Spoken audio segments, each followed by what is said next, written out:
পতেঙ্গায় কর্ণফুলী নদীর উপর জাহাজ চলাচলের ব্যস্ততা আর উত্তাল ঢেউ দেখে বোঝার উপায় নেই তার তলদেশে সুড়ঙ্গ করে চলে গেছে 1 কিলোমিটারের বেশি লম্বা বাংলাদেশের একটি সড়ক পথ। পাশাপাশি দুটি সুড়ঙ্গের একটি সম্পূর্ণ, এখন দ্বিতীয় সুড়ঙ্গ নির্মাণ শুরুর প্রস্তুতি চলছে চট্টগ্রামের পতেঙ্গায়। কর্ণফুলী নদীর তলদেশ ছুঁয়ে বাংলাদেশ তথা দক্ষিণ এশিয়ার প্রথম টানেল অপর প্রান্তে বেরিয়ে গেছে। এই মাইলফলক অগ্রগতি হয়েছে বঙ্গবন্ধু টানেল নির্মাণ যজ্ঞে।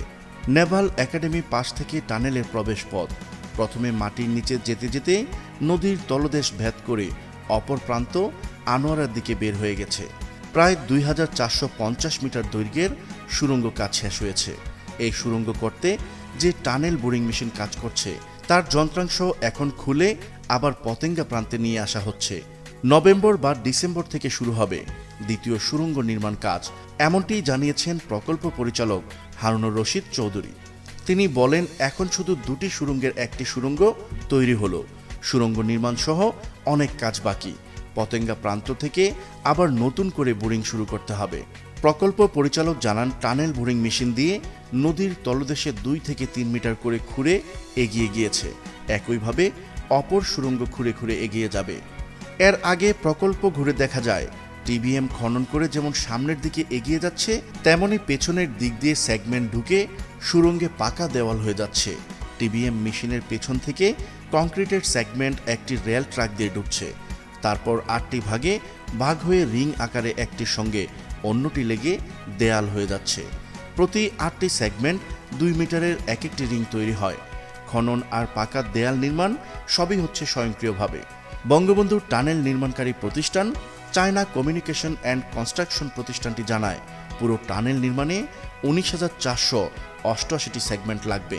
চীনের কারখানায় দিনে 32টি সেগমেন্ট তৈরি হচ্ছে। কর্ণফুলী টানেল প্রকল্প পরিকল্পনা অনুযায়ী নদীর তলদেশে 2টি টানেল টিউব নির্মিত হবে। এর একটি দিয়ে গাড়ি শহর প্রান্ত থেকে প্রবেশ করবে, আরেকটি টিউব দিয়ে ওপার থেকে শহরের দিকে আসবে। টানেলের প্রতিটি টিউব চওড়ায় হবে 10.8 মিটার বা 35 ফুট এবং উচ্চতায় হবে 4.8 মিটার বা প্রায় 16 ফুট। একটি টিউবে বসানো হবে 2টি স্কেল। এর উপর দিয়ে 2 লেনে গাড়ি চলাচল করবে। পাশে হবে একটি সার্ভিস টিউব। মাঝে ফাঁকা থাকবে 11 মিটার। যে কোনো বড় যানবাহন দ্রুত স্বাচ্ছন্দ্যে চলতে পারবে এই টানেল দিয়ে। বঙ্গবন্ধু টানেল নির্মাণ ব্যয় হচ্ছে প্রায় 13,000 কোটি টাকা। প্রকল্প শেষে 2022 সালে টানেল দিয়ে যান চলাচল শুরু হবে। চালুর প্রথম বছর 63 লাখ গাড়ি নদীর তলদেশ দিয়ে চলাচল করবে। এক সময় এই পরিমাণ 1,40,00,000 গিয়ে ঠেকবে। চালুর প্রথম বছরে চলাচলকারী গাড়ির প্রায় 51% হবে কন্টেইনার পরিবহনকারী ট্রেইলর ও বিভিন্ন ধরনের ট্রাক ও ভ্যান। বাকি 49%-র মধ্যে 13 লাখ বাস ও মিনি বাস আর 12 লাখ কার, জিপ ও বিভিন্ন ছোট গাড়ি। প্রিয় দর্শক, আজ এই পর্যন্তই। শুরু থেকে শেষ পর্যন্ত চেষ্টা করেছি কর্ণফুলী টানেলের বর্তমান অবস্থা ও সঠিক তথ্য উপস্থাপন করতে।